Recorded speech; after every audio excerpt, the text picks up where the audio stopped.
Today in Draw My Life, Nickelodeon's bloodiest lost episodes. Hello there! We know how much you love the lost episodes of Nickelodeon's most popular shows. That is why today we'll tell you the most chilling lost episodes that have been found. Plus, we have a challenge for you. You'll have to decide which one is the best. Are you ready? There is a missing episode hidden in a Thomas and Friends DVD box. And yes, we are talking about that children's cartoon about a train called Thomas and the rest of his train friends. The episode hasn't been seen by many, but those who have seen it have said that things around them became a bit strange after seeing the episode. Today, we discuss the cases of Kenny and Mike, two boys who had the DVD in their possession and who witnessed the episode and its consequences. Kenny was babysitting the sister of one of his friends one night. To entertain them a bit, he proposed to see a movie and they accepted the idea. Kenny went to the box of DVDs and started looking. Something caught his eye, a box from a show he used to watch as a child. When he took it out of the box, the girls got worried and warned him that they would not see that movie because he would come for them. Kenny didn't understand what they meant, but was curious to find out. So he decided to sneak the DVD in his backpack and take it home with him. When he arrived, he went to his room and turned on his computer. He took the box out of his backpack and placed the DVD inside. The episode suddenly started playing, and Kenny realized that nothing was right. The show's intro showed some weird glitches. There were no credits, music was playing in reverse, and the screen was interrupted by random seconds of static. Kenny didn't pay much attention to it, thinking the DVD was too old. When the episode finally started, everything seemed to have returned to normal, until the characters appeared. On the screen, you could see the trains at Knapford Station, but they all had very sad faces. Also, the fat controller was now very skinny, and Thomas was nowhere to be seen. The inspector then approached James and asked if he was ready. The train responded crying that it didn't want to do it, but the inspector insisted. James went inside the tunnel, entered, and the whole screen went dark. Kenny was weirded out because that had not been a normal episode, and honestly, it had been quite murky. As soon as the DVD returned to the main menu, Kenny decided to remove the disc and return it to its box. The computer pulled out the DVD, and Kenny got the first surprise of the night. On the disc, there was a written message that hadn't been there before. The message read, "You have stolen my life." Kenny didn't understand anything. That message was not there when he introduced the disc for the first time. What had happened? That night, Kenny dreamed that he was a train traveling the show's tracks. Then, he realized that he was approaching the tunnel which James had entered. As he entered, he heard a loud scream and woke up. Kenny was completely wet of sweat and terrified.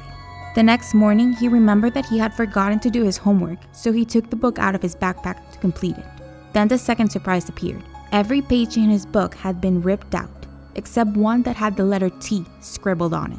Kenny put the DVD back into the computer to see if there was anything in the episode that he hadn't seen. As James entered the tunnel, he heard a series of voices. It was Thomas and James talking. Thomas recounted disturbing events such as animal abuse and suicide. James asked Thomas to stop, to which the train only replied, "You have stolen my life. Now I'll steal yours." James screamed loudly again, and then all was silent. Kenny went to remove the disc. But every time Kenny wanted to remove it, the computer would show an error. Suddenly, his phone started ringing. Kenny thought it was his mother and took the call. But a sinister voice on the other end said, "I know you're listening, Kenny." The voice was Thomas. Finally, the disc came out of the computer and Kenny did the logical thing. He put it back in the box and carried it to the dumpster outside of his house. Once the DVD disappeared from his life, everything returned to normal. Mike's story began one day towards the end of his workday. He worked as a garbage collector, and that morning he had to go through Kenny's neighborhood. He and his partner entertained themselves by searching through the garbage for things that could be upcycled. This is how he found the Thomas and Friends DVD.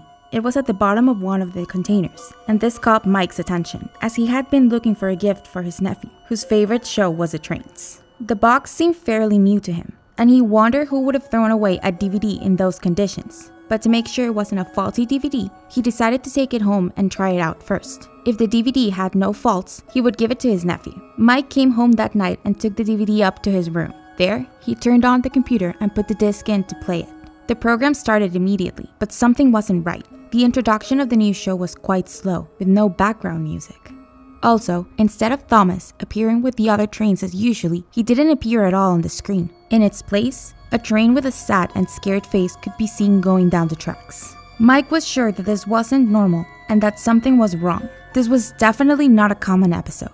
The train then headed to what looked like the ruins of an abandoned station. There were just a few more trains, all with the same expression, a mixture of sadness and fear. Some even had marks and scars on their faces.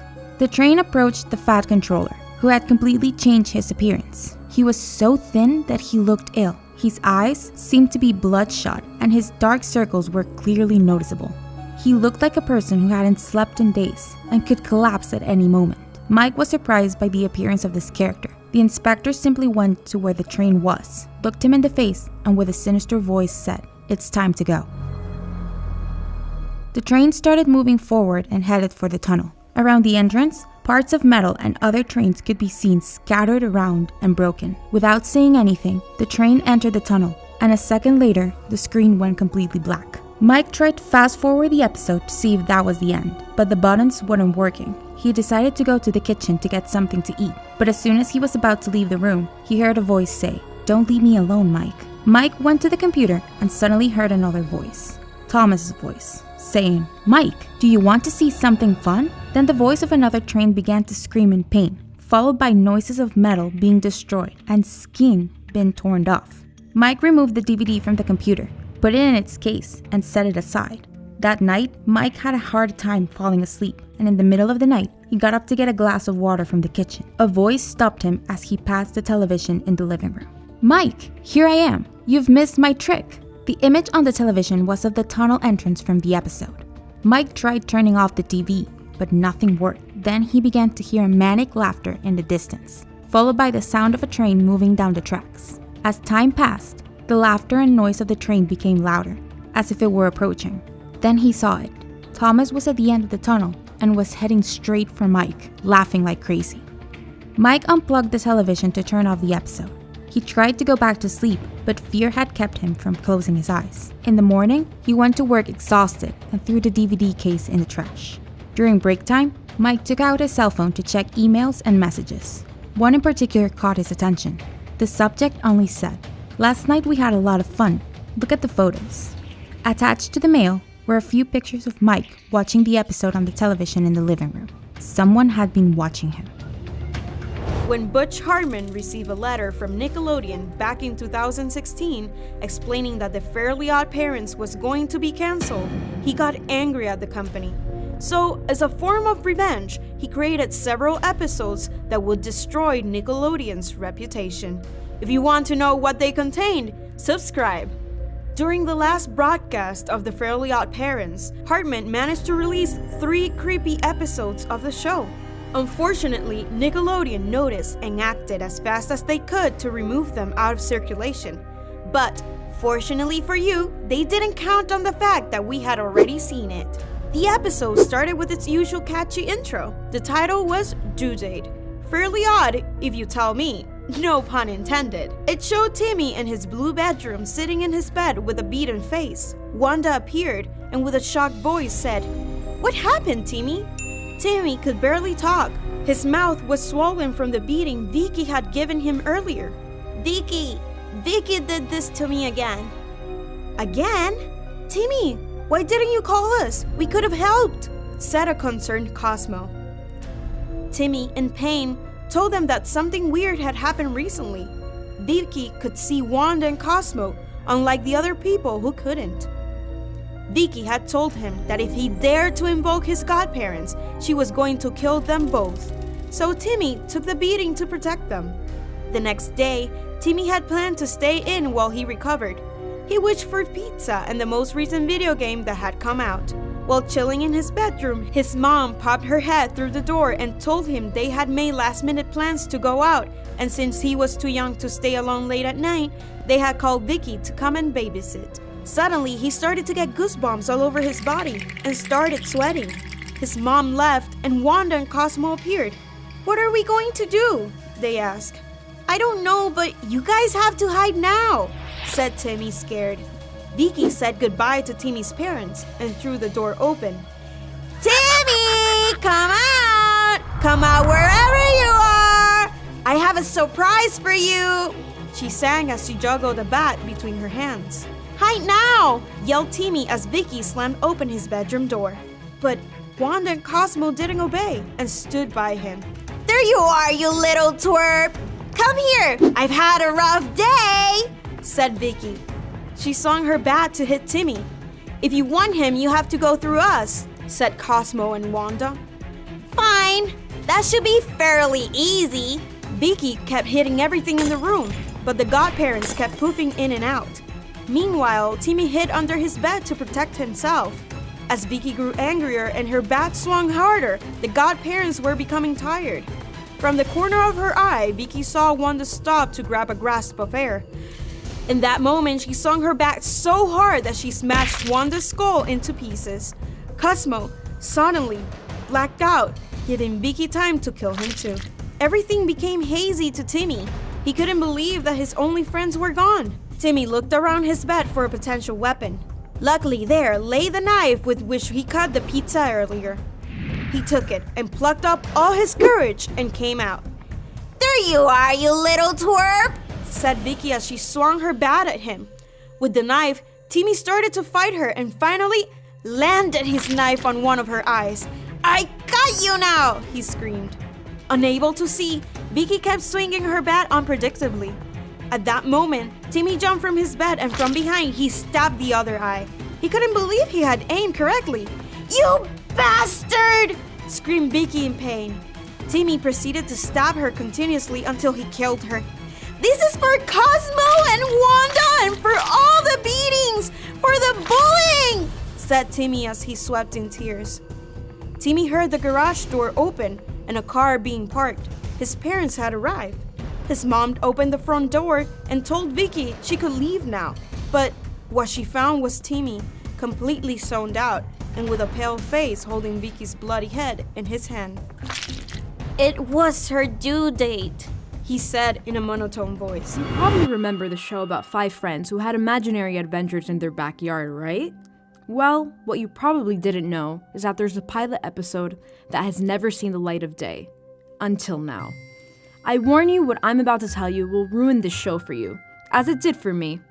If you're into creepy stories, subscribe. About a year ago, I was helping my mom clean up the garage. I helped her with a bunch of boxes until I found one particular DVD. The DVD was in an old clear package.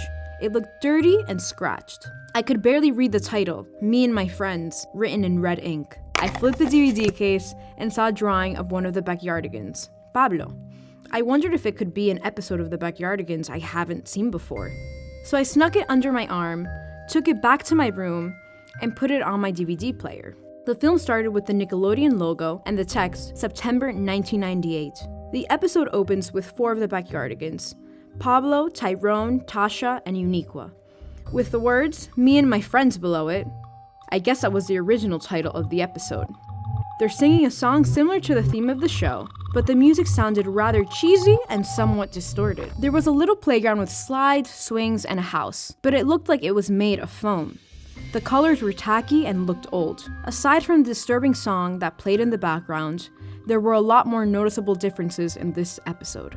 First, the characters weren't animated. Instead, it was all live action. The Backyardigans themselves were people in giant costumes with some differences to their traditional designs from the show.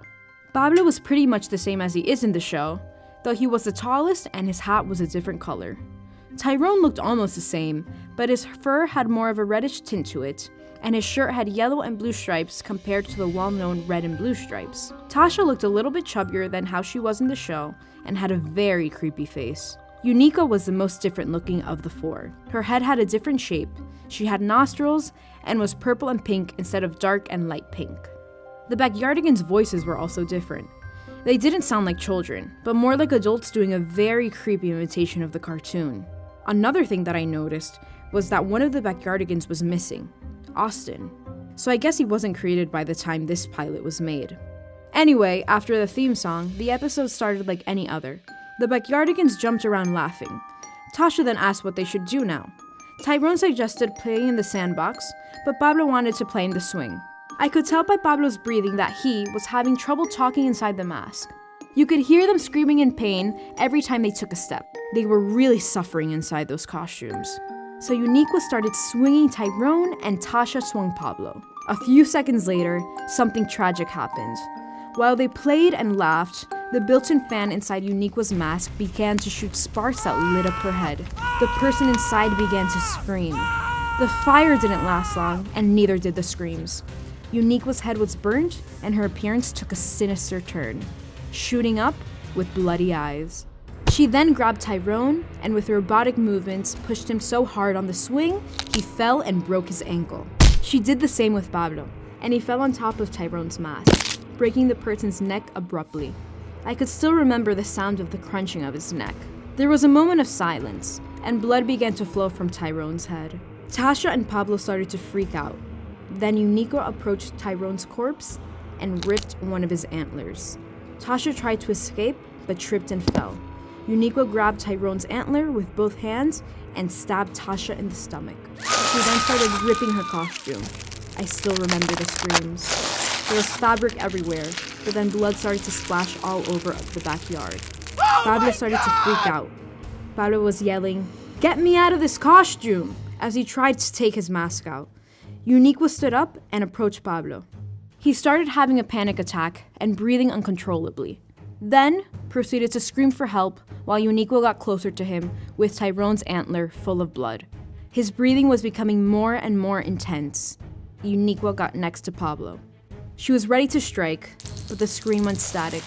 I could only hear screams of suffering and the fabric being torn apart. A caption appeared that read, "Don't look at the windows, it may come after you." Apparently, the spirit that took over Uniqua's body is still in the show, hidden behind the reflection of one of the windows, and is waiting for the perfect moment to strike back. So, keep it in mind the next time you're watching the show.